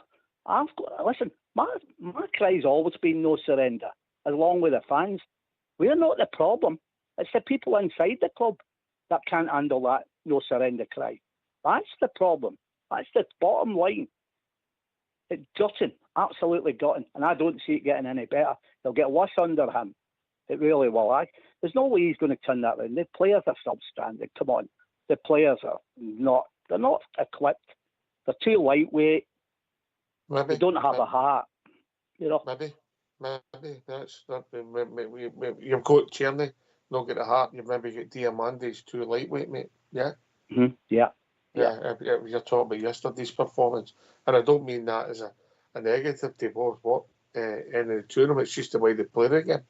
Anyway, we've also been joined by Bob Chair. Evening, Bob Chair. Hi, good evening. How you doing, folks? All right. We've all got our chin on our chest at the moment. Well, I'm like the gentleman there. I've supported Rangers all of my days. I've been from the lows of Berwick to the highs of Barcelona. And I never felt so low as I did yesterday. I looked at the spineless group trying to masquerade as Glasgow Rangers. I'm sorry. It's coming. The whole thing to me, I didn't mean to be as scared as this, but I don't think I'm far off the mark. The whole thing's in shambles from the top to the bottom, right throughout the club. And somebody somewhere's got to get a grip at it and put us back on the map again. We can't have this going on. It's terminated. Something's got to happen. They all say the buck stops with the manager. Well, I suppose it does, but how many managers do we want to go through? We want to arrive at the same juncture again with somebody else, because that can happen very easily. What you don't know, Bob Jared, you don't know how many actual players he's trying to get and who he's ended up with. Only the people involved with the club will know that. So what you judging on him? Now, as you sit today, his statistics away from him, he's got an issue, and he keeps playing this system, and I think he deserves a boot in the horn moss for being so stubborn. But that's just me. Other people might see it different. Well, somebody said the day I've been watching it all day yesterday, if it happened, and practically all day the day, that we've only scored 8 goals, and 6 of them were against Ross County. Christ, it's Rangers we're talking about here. You're right enough about his system. It's no working. And obviously he's not got the players to make it work. We're too lightweight, too powerful. Rangers were always a big, strong outfit and the hardest obstacle to overcome. No one who would know. Where is it going to stop? I don't know. I didn't care. I'm as baffled as the rest of us all. I'd be interested to see what happens, because look, the easy fixing, it might end up that way as you change the direction. Who's motivating the team south side? Because if I was criticising the manager, I've said about the system, but the biggest thing is that doesn't look as if there's any motivation there. Even yesterday, we were taking corner kicks. It takes us about 5 minutes to take a corner, and again we're trying to win. Well, we've had 4 or 5 managers, and Tav still takes the corners. But should be as well be in the box, because he has got a decent leap on him. He can get up in the air. He scored goals before, and he's looked dangerous in the box with corners before. He's been getting in at back post, scoring headers. I don't know why somebody else couldn't take the corner and put him in the box, because unless you take shooting proper, we don't have anybody else likely to score. So you might as well put somebody else in to maybe try and see if they could add to it. But listen, it is what it is. It's the reaction after that result. It's the reaction when they drop points and we can't do the job the next day, and they put in that performance. And the manager carries the can. But the players, regardless of whether they believe in the system or not, should still go out and show you enough heart, desire, commitment to try and get the job done and win their battles, win 50-50 tackles, regardless of what they think of style. And I've heard many a player talk in the past where they've changed the sort of the tactics on the park for what the manager said, and they've played this type of way. At the end of the day, they're representing the club. The managers come and go, players come and go, and the support normally are there for a long time supporting them. And just yesterday wasn't good enough. I don't think they'll sack him. I think he'll get to going, and I think it's about reaction going forward. But at the moment, we're struggling for an out-and-out goal scorer when Dessers isn't playing or having these moments, as I would say. And it doesn't matter what else you do. If you want to take Tav out, take him out. But you're only putting the right back in. It's about how we're getting the ball forward, creating chances in the front four. And that's the issue. We're not doing it, and we need to find a way of getting it done. Until we do that, we're not going to be scoring any goals soon. Aye, because we're not scoring any goals. Listen, 4 away games this season, 1 goal. That's the stats, Andy. That's the stats. That's it. They don't make enough chances, and even the chances that go across, you've got a striker that thinks, I'll just stand where I'm going to stand and wait till the ball comes to me. Any half-decent striker anticipates and gets on top of the ball. That ball that Tavernier put in, he should be on the end of that. He should be running in. Fine. I mean, a striker's not crying out for crosses like that. He's isn't.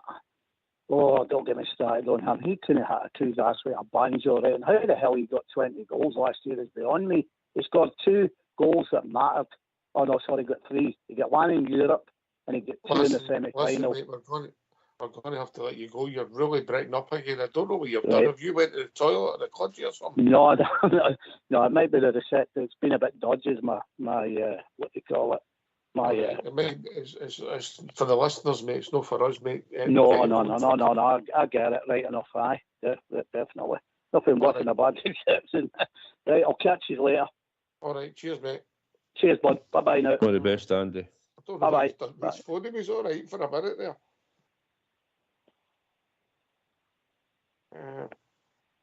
I think we've been joined by Domanoc. Evening, Domanoc. Good evening, guys. Does that guy even support Rangers? That's my first question. Andy.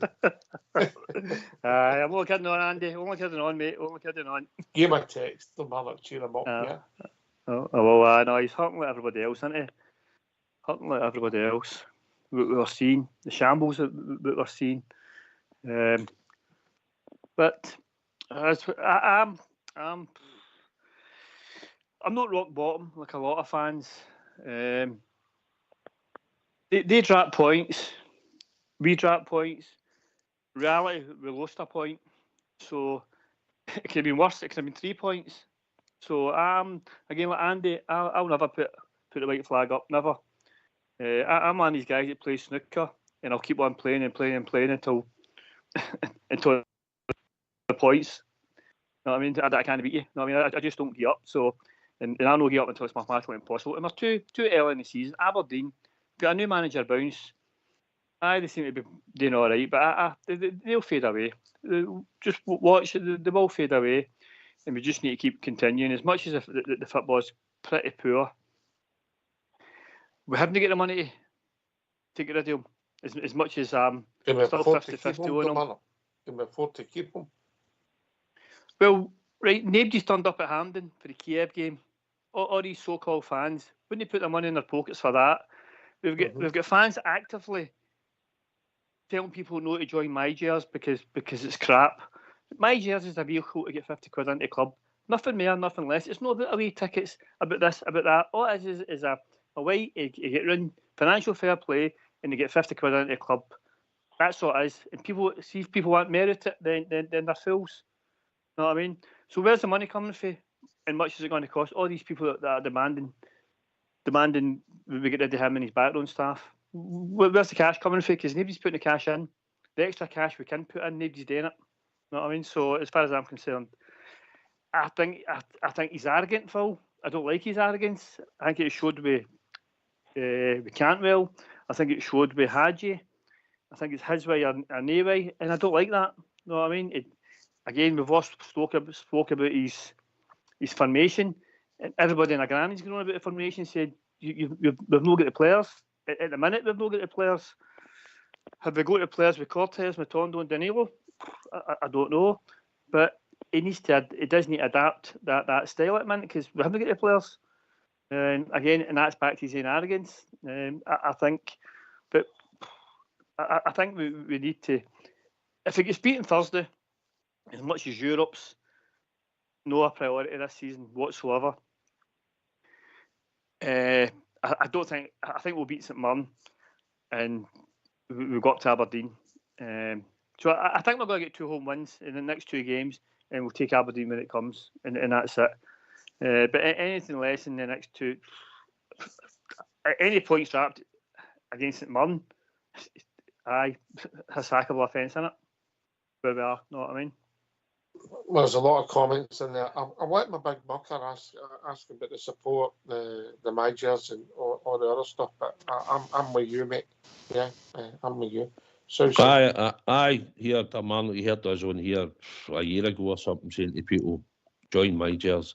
For people that don't even stay in Scotland, if you're not in it, just if you can donate to it. It's 50 quid, it helps the club, and that's all we asked. And there's a lot of people do it. Listen, managers is managers, and you know the situation with me and Stevie for the games, for tickets, mate, right? A lot of people go into it because they think that helps you, but see, at the end of the day, for me, it was never about the tickets. I just think if you're no, people should, if you're not a managers member and you're a Rangers supporter out there, then join it if you can and pay the 50 quid, because the money's going into the club. And like you say, it helps to try and get more players and better players. We've got a massive support out there worldwide, and it's something that, especially if you're staying abroad and you're not interested in coming across to see Rangers games or watching them from where you stay, then chip in £50 if you're not a managers member. It gives you a wee novelty, they send you a wee pack and all that. But at the end of the day, it's helping the club season by season, and we should be able to generate a right good few quid out of that. But for some reason, we've only got about 50,000 members, I believe, in managers. As for Phil, maybe being foreign and that, you get a bit of arrogance. Advocat had it. Gwen, by all accounts, had it. And Gio had it. So why would you think that Clement didn't? He's going to stick to it. I think we need better players in the position. I think you should try and tweak the system without going away for your belief still, man. I think players, they jump on you if you totally go and change the system altogether for what he's told them, how he's going to play, how he sets the team out and what he's been playing. We've had success. We had beat Malmo with who had more money in us in a budget. We've not been playing great. We've not been playing well, but he still got us a victory playing the 4-2-3-1, and we could have beat them by 5 or 6 that night. But we're still opened and all that when we get beat by the press. I think we need a full team on the park. I think you need a fully fit Cortez would have helped him out. I think Danilo, if he'd come back, although I don't know if he's the answer, would have been an extra addition to help Dessers, because he's playing like I do. And we need better players in, man. It's simple as that. And for anybody to think we're going to have the changes at the start to now and not have a blip or two along the road, performances not be great because players are trying to gel, and we're still thinking that his formation should be a 4-4-2 or a 4-3-3 in Scotland. You're judged by results. I don't think he's going to get the sack anytime soon. I still think we've paid up to the end of the season. Your money's coming off in November the 1st for your next European game. So I think the support, vast majority of the support will go. You'll get the ones that want to chuck it now and no want to go back and all that. It's up to them. It's up to them, mate. You know, there's plenty of them out there that only go when Rangers are winning. You know what I mean? And don't always go when we're losing. Believe me, I've seen them over the years. The sad thing is, see if we'd beat Kilmarnock yesterday, that'd be fun on Thursday, because we'd all be up for it, you know what I mean? We'd be like, that's 2 points gained, and the team and the manager, Basil let us down. And that'll affect the crowd on Thursday. Whereas if he'd scraped a 1-0, even a poor performance, and go to 3 points yesterday, Ibrox would be full on Thursday. But again, the team's taking that away from us, haven't they? So I will be surprised if it's... And that's my point about when you've got a decision to make where you can afford to keep them, mate. If the synergy's not there, it happens quickly. All football clubs, you've seen it a million times, no matter. Yeah. Aye, but the most of the European money's been paid in it, so that money's the bank. Most of the season ticket money's the bank. So I think we just need to persevere another. This is nearly November, isn't it? Up to the winter break, I suppose, and see if it changes. There's no winter break. There's no winter break. Is there? Next, oh well, that's the next international break in November. There's no winter break this year, mate. So you're not going to get to Tenerife, mate. Apart from the Aberdeen game, then he can't drop any more points. Then he is walking on a tightrope. He's walking on a tightrope just now, but as I say, Aberdeen in their current form. Most fans aren't expecting us to go up, but I'm expecting us to go up there and beat them. Not even on the current form. I'm expecting us to beat anybody. The way we played yesterday, mate, with that, the motivation, the system, the desire, and the skill, mate, we're not beating anybody with that attitude. No. Anyway, we'll be joined. This will be good. We'll be joined by John. Remember, I've got my work I've eaten Tuesday, John. Good evening, Ox. Good evening, everybody. John. Hello. Man, I'm hit broken. John, before you go, Eddie, I have noticed every time Bob cheers on you for that, but carry on. That's all right. That's between me and him. But no, do you know what I was going to say was where's the investment coming from? We had all this carry on with King, right? Want to come in and get investors in and whatever else, and Gilligan and Parks and that. Nobody wanted them, apart from quite a few other people, obviously, supporters as well. But no, we can do it. And until we get some decent investment in, we're never going to be able to afford any kind of half-decent players. I think the financial fair play, what financial fair play is done, John, is it's your turnover that dictates what you can spend. Investment's no issue at the moment. It's obviously Europe becomes very important then because it gives you that extra revenue so you can spend more players. But the problem is we're playing over the odds for people that are underperforming consistently and have done now for a few years. That's right. And we've not got any better players new than what we had then. Do you know what I mean? It doesn't look like it. It doesn't look like it. Yeah, when you watch them in the games that we've seen so far this year. But I'm not writing them all off collectively, individually. Some, if you take when Domarnock, you'll remember this, and Bob Jerkin came in. When Glenn was there, everybody thought that Papach was a coup, and then he turned in to be 7 out of 10 every week at left back, didn't he? That's right. Sorry, on you go, Domarnock. I was just saying, let Bob Jer go. All right, Bob Jer. Aye, Sasha Papach turned out to be a great player. Really good football player on left back. We missed him when we went. I didn't even care if we replaced him. There you go. Not to digress a wee bit, obviously keep on the same subject to our beloved Rangers. Did you hear the interview with Sir Alex Ferguson? Yeah.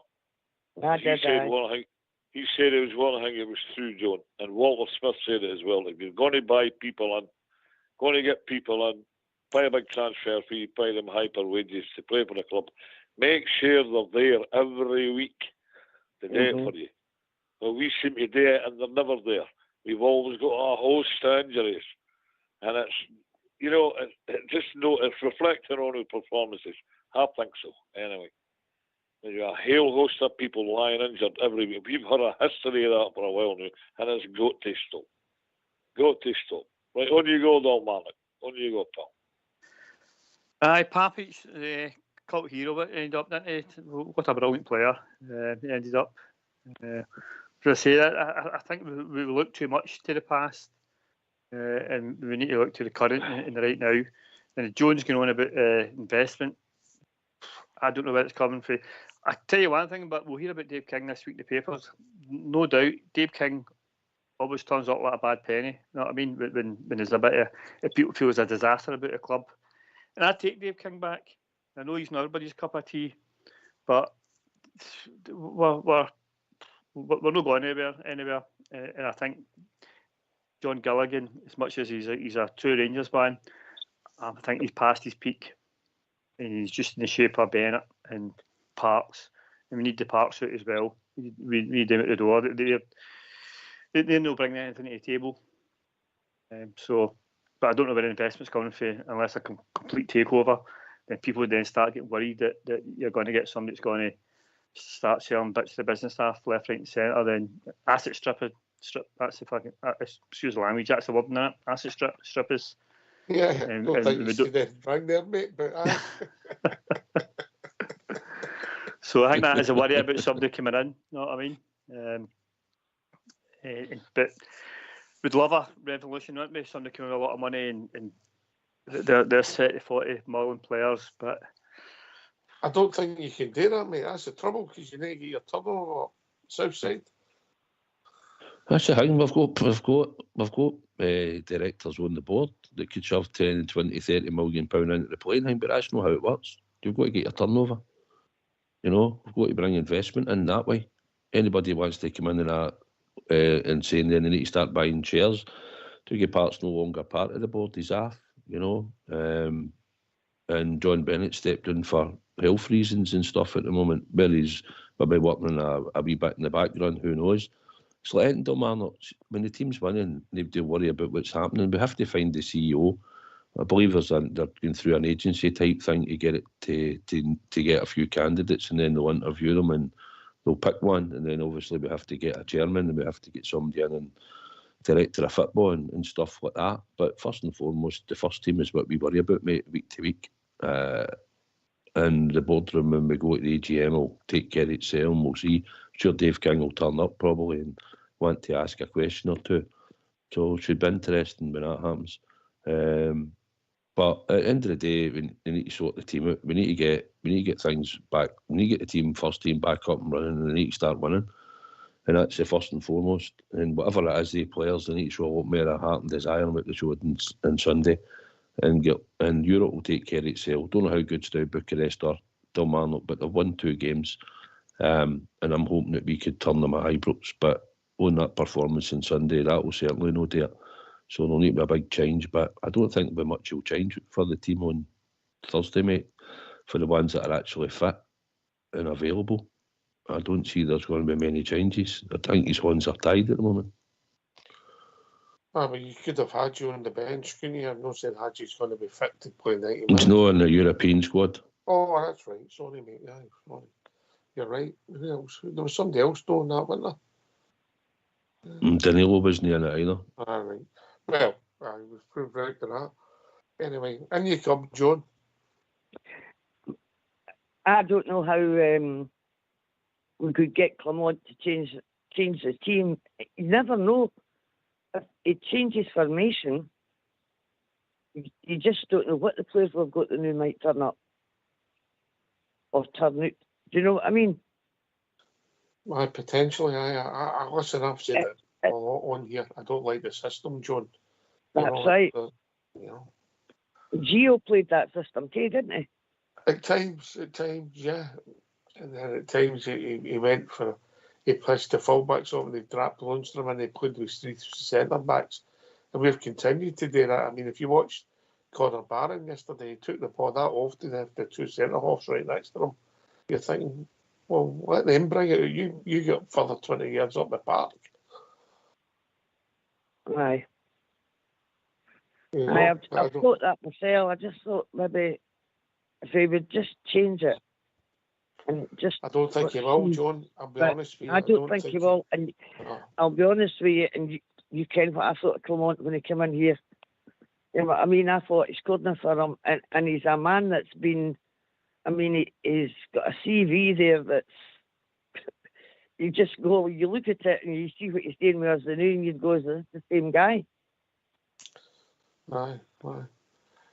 Can I ask you a question, right? Can I just ask a quick question? See if we'd signed another 4 players, if we'd managed to sign another 4 players Do you think that? It's hypothetical, I suppose, but and the players in the positions that he wanted, that we know that we probably need filled, right? You need another midfielder in the middle of the park.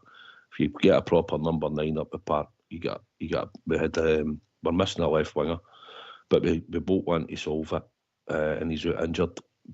And we get another centre back.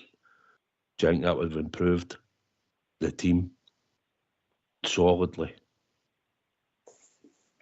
Aye, mate. Aye.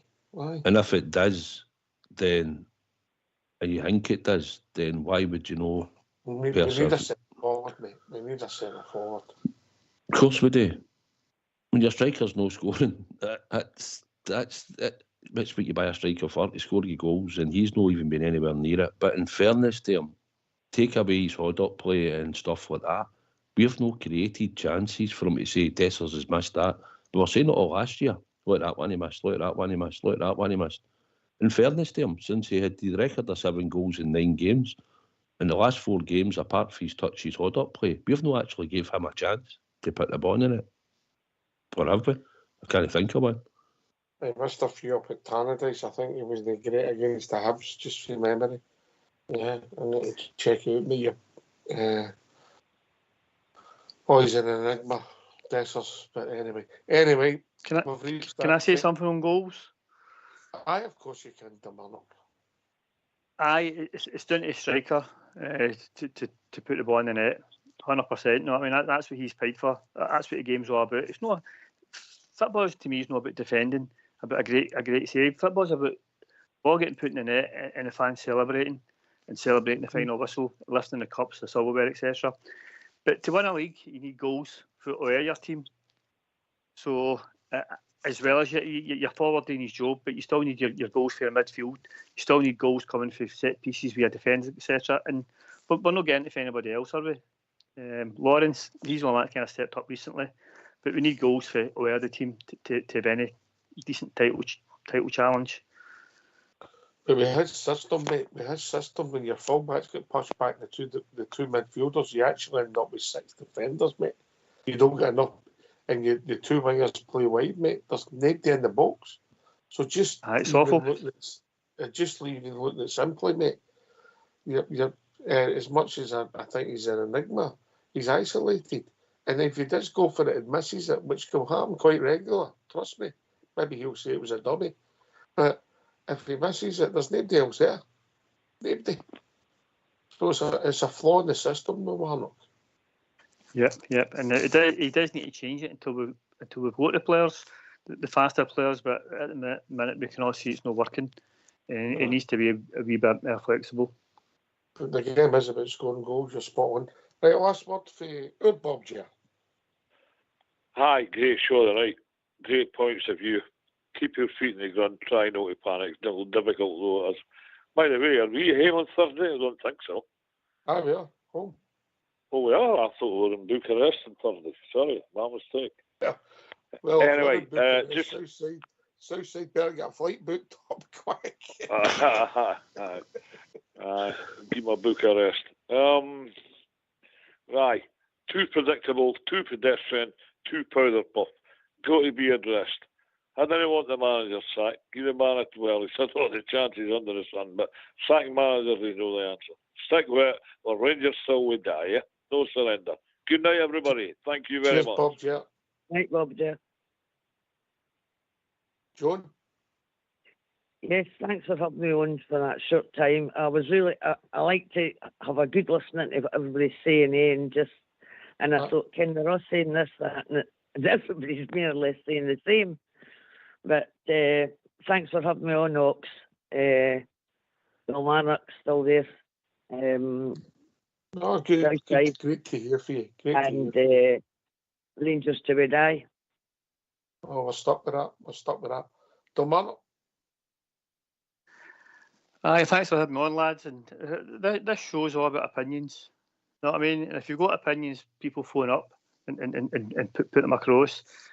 It's also a place to vent, and it's to get things off our chest, get us feeling a wee bit better, because we are at rock bottom. Because yesterday was we've seen that movie before, but it could have been so much better.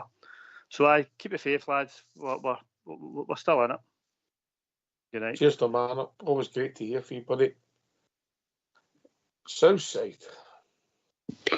Aye, it's been good tonight, mate. It's a good few callers, and that's what the platform's all about, isn't it? It's to get people to phone up and give their opinion, and sometimes we agree and sometimes we don't. But the one thing we've got in common is we want the best for our club.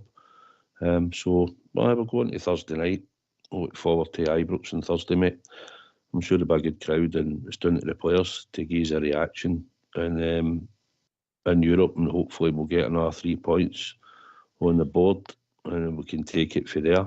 But first and foremost, we need to get back to winning in the league, on the Sunday. So that's the next 2 games that count at the moment, mate. So thanks for having us on. And as always, we'll just follow. One team, one crown, mate. Yeah. Thanks to Ronnie for joining us. Carl for Southend, Andy and Robert, Tommy for Bogner, John, Domano, and Bob J. Thanks to everybody for listening to Rangers Radio. Thanks to Southside for doing the show. Fox and Old School Blue for doing the technicals, who put themselves out every night so that everybody can have this platform. Thanks for listening. We'll be back tomorrow night between 8 and 10 talking about all things Rangers. Take it away, Old School Blue.